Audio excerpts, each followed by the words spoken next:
প্রথমে আমি কড়াতে সরষের তেল দিয়েছি, শুকনো লঙ্কা, তেজপাতা, পাঁচফোড়ন দিয়ে ডালটাকে তেলের মধ্যে দিয়ে ভেজে নিই। ফুলকপি, বিন, গাজর, আলু এটা দিয়ে দেবো তেলের মধ্যে। নুন দিয়ে দিচ্ছি, কড়াইশুঁটি দিয়েছি, ভালো করে নেড়ে চেড়ে নেবো।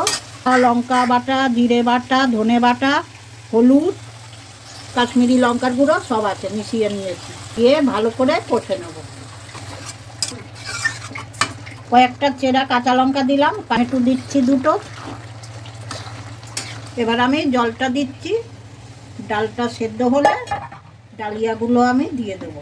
1 চামচ চিনি দিয়েছি। এবার আমি ডালিয়াটা দিয়ে দিচ্ছি।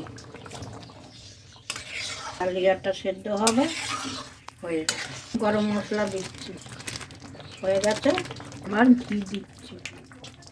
আমার ডালিয়ার খিচুড়ি